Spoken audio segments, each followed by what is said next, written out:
प्रणाम सबको। मैं प्रभु यीशु मसीह के नाम से जय मसीह और Arunachal and Assam mission field east YouTube channel हो के मैं सबको आमंत्रित करता हूँ कि उसको लाइक करें, सब्सक्राइब करें और देखते रहें, क्योंकि इसी में कभी कभार हम लोग परमेश्वर का वचन हम लोग रखते हैं।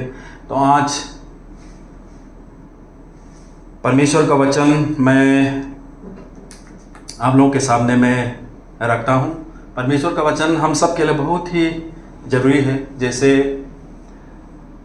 शारीरिक जीवन के लिए भोजन ज़रूरी होता है, वैसे ही हम सब का आत्मिक जीवन के लिए परमेश्वर का वचन बहुत ही ज़रूरी है। तो इसीलिए हम परमेश्वर का वचन हम लोग चर्चा करेंगे। और आज थीम के लिए मैं इस तरह रखना चाहता हूँ, परमेश्वर आपके लिए अप्रत्याशित कार्य करेगा। परमेश्वर आपके लिए अप्रत्याशित कार्य करेगा। उससे पहले मैं परमेश्वर का वचन एक जगह से मैं पढ़ता हूँ। इफिसियों चैप्टर 3 वर्स 20 को मैं पढ़ता हूँ। आए परमेश्वर का वचन हम सुनते हैं। अब यो ऐसा समर्थी है कि हमारी विनती और समझ से कहीं अधिक काम कर सकता है, और इस समझ के अनुसार जो हम में कार्य करता है। परमेश्वर का वचन हम सबको आशीष करे, आमीन। आज मैं आप लोगों के सामने जो कि छोटा सा संदेश है, आशा और प्रोत्साहित का बारे में, आशा और प्रोत्साहित के बारे में मैं बताऊंगा। जो कि कभी कभार हम इस संसार में रहते समय अनेक तरह का मुसीबत, तकलीफ, बीमारियों से हमारा जीवन में आशाहीन हो जाते हैं, और ऐसा लगता है कि कभी कभी हमारा जीवन जो है वो अटक सा जाता है, और हम चिंतित हो जाते हैं कि भविष्य में क्या होगा, भविष्य में किस तरह से हमारा जीवन, हमारा परिवार जीवन किस तरह से होंगे। इस तरह से हम चिंता करने लगते। लेकिन आज मैं यही जताना चाहता हूँ कि परमेश्वर जो है हमारा जीवन में अप्रत्याशित कार्य करता है। जो कि हम आशाहीन हो जाते हैं, जो आशा नहीं कर सकते, उसमें परमेश्वर हमारे जीवन में कार्य करता है, और हमारा जो मुसीबत है, तकलीफ है, उसको उसका राज्य बढ़ाने में वो परिवर्तन करता है। तो उसको लेके मैं सबसे पहले पॉइंट्स में मैं कहना चाहता हूँ कि परमेश्वर का समय सबसे उत्तम है। परमेश्वर का समय सबसे उत्तम है। हम उसको एक्लेसियस्ट चैप्टर 3 वर्स 11 में हम इस तरह से हम पाते हैं। परमेश्वर का वचन में इस तरह से लिखा है, उसने सब कुछ ऐसा बनाया कि अपने अपने समय पर वे सुंदर होते हैं। यानी कि परमेश्वर ने इस संसार में, हमारा जीवन में, हमारा परिवार जीवन में जो भी रखता है, जो भी कार्य करता है, वो अपना समय में सबसे उत्तम है, सबसे उत्तम है।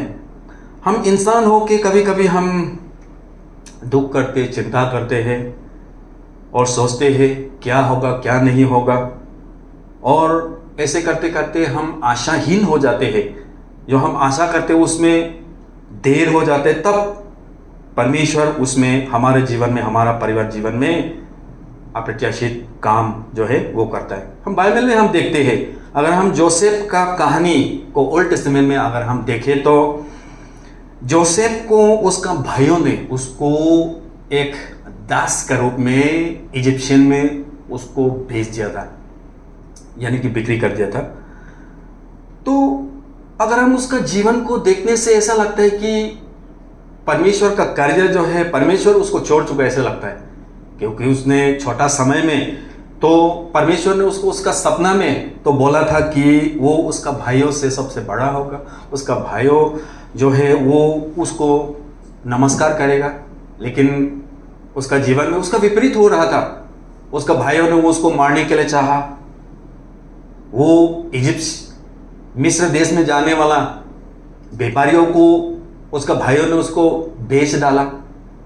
और फिर व्यापारियों ने एक मिस्र देश में एक ऑफिसर था, उसका नाम पोतीफर है, उसको बेच दिया। तो उसी में भी उसको शांति नहीं मिला।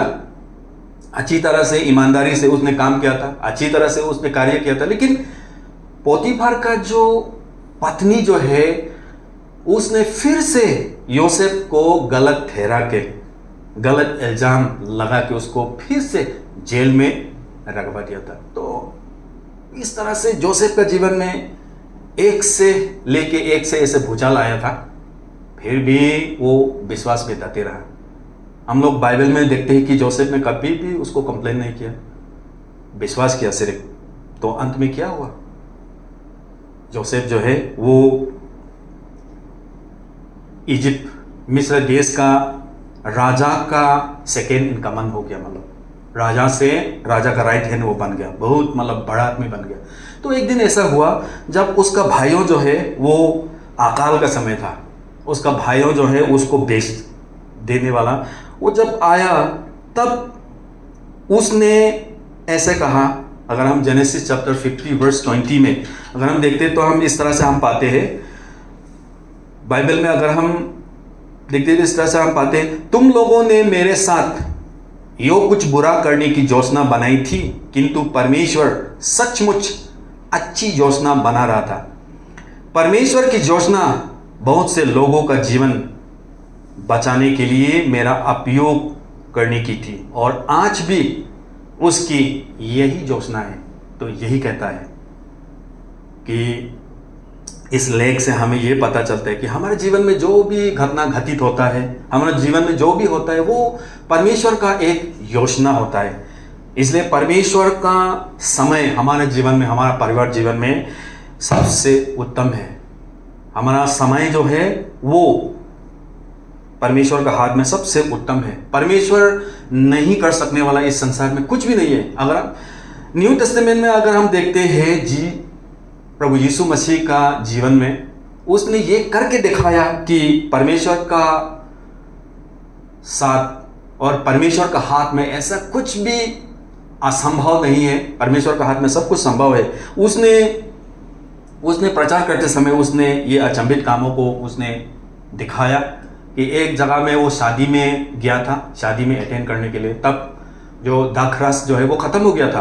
तो उसने पानी से दाखरस को बदल दिया था, पानी को दाखरस में बदल दिया था। और एक जगह में 5000 से ज्यादा आदमी को उसने भोजन खिलाया था, सिर्फ 5 रोटी और 2 मछली से। तो ये प्रभु यीशु मसीह ने ये दिखाया कि परमेश्वर का हाथ में कुछ भी ऐसा असंभव नहीं है, और परमेश्वर का टाइमिंग, परमेश्वर का समय जो है हमारे जीवन में सबसे उत्तम है, सबसे अच्छा है बोल के। और दूसरे नंबर में मैं जाता हूं। अभी दूसरे नंबर में ये मैं कहना चाहता हूं कि परमेश्वर का मार्ग जो है हमारा मार्ग से ऊंचा है। और ये भी अगर हम यशायाह चैप्टर 55 वर्स 8 और 9 को हम पढ़ने से हमें इस तरह से परमेश्वर का वचन में हमें बताता है, क्योंकि यहोवा कहता है, मेरे विचार और तुम्हारे विचार एक समान नहीं है, न तुम्हारी गति और मेरी गति एक सी है। क्योंकि मेरी और तुम्हारी गति में और मेरे और तुम्हारे सोच विचारों में आकाश और पृथ्वी का अंतर है।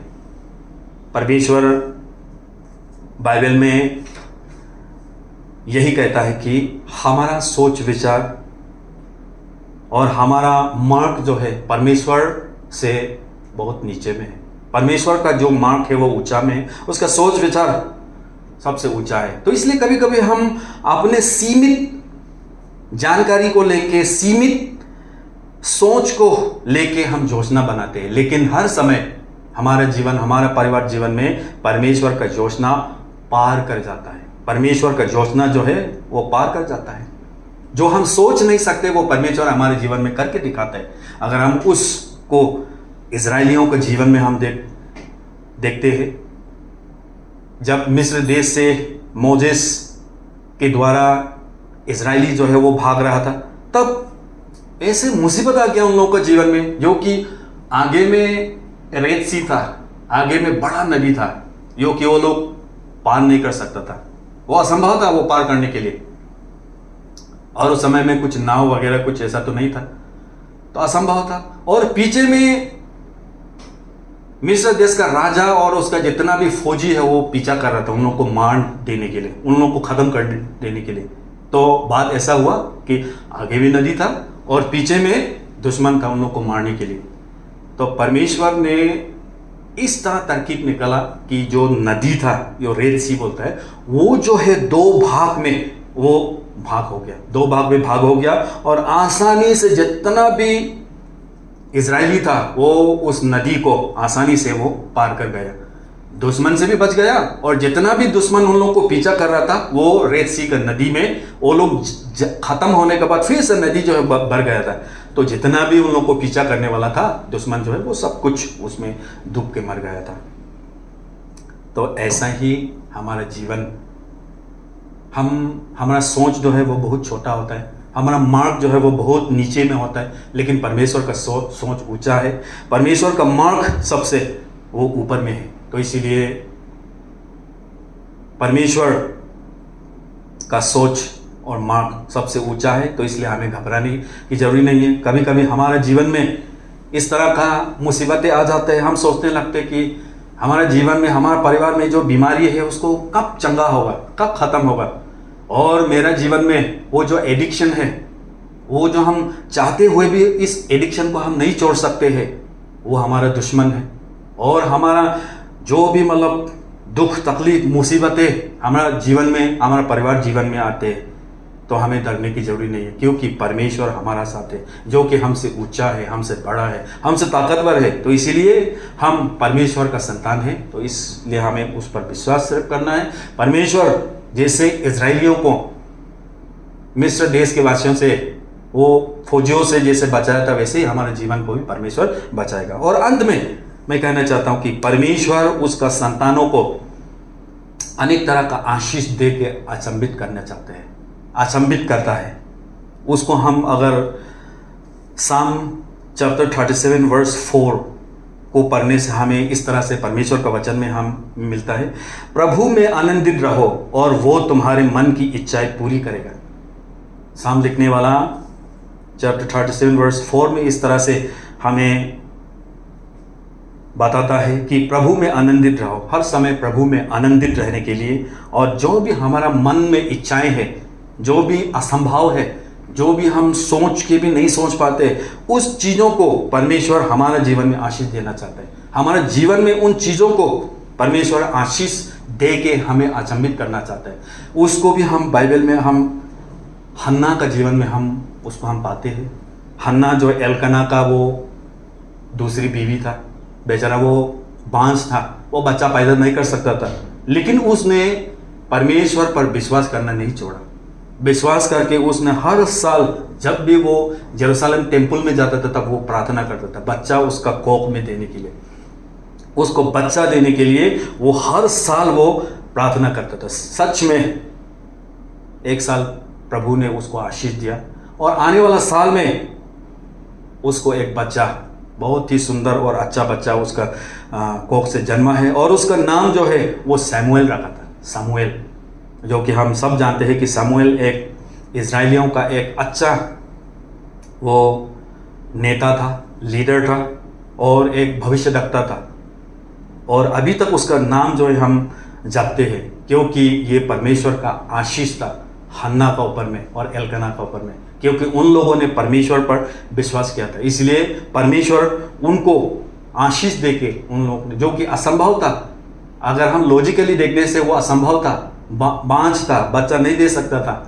अगर आजकल का मेडिकल टर्म में अगर उसको दिखाने आने थे, उसका कोख सुनी था, यानी कि नहीं था, फिर भी परमेश्वर असंभवित कामों को वो करके दिखाया। तो हमारे जीवन में भी ऐसा ही, अगर हम, मेरे प्यारे भाइयों बहनों मसीह में, अगर हम भी अगर इसी तरह हम विश्वास करते हैं परमेश्वर पर, तो हमारे जीवन में भी जो कि अप्रत्याशित है वो कार्य जो है हमारे जीवन में परमेश्वर कर सकता है। अनएक्सपेक्टेड को परमेश्वर हमें दे सकता है, आशीष दे सकता है। लेकिन यही है कि हम परमेश्वर का समय को हमें उत्तम मानना, परमेश्वर का टाइमिंग को, समय को हमें इंतज़ार करना बहुत ज़रूरी है। और ये विश्वास करना बहुत ज़रूरी है कि परमेश्वर का मार्ग हमारा मार्ग से ऊंचा है, परमेश्वर का ज्ञान हमारा ज्ञान से ऊंचा है बोल के। और परमेश्वर हर समय हमें आशीष देना चाहता है, आशीष दे के हमें अचंभित करना चाहता है, क्योंकि परमेश्वर हमारा परमेश्वर है। वो हम सबको आशीष देना चाहते हैं। लेकिन इतना ही है कि हम हाथ में हाथ रख के नहीं, बल्कि हमें उस पर विश्वास करके प्रार्थना करना, उसका वचन का कहे अनुसार हमें रहना बहुत ही ज़रूरी है। क्योंकि परमेश्वर उसका अनुयायियों को, उसका विश्वास करने वालों का के लिए अप्रत्याशी कार्य करता है। जितना भी परमेश्वर का वचन सुने, हम सबको ऊपर में परमेश्वर आशीष करे। आमीन।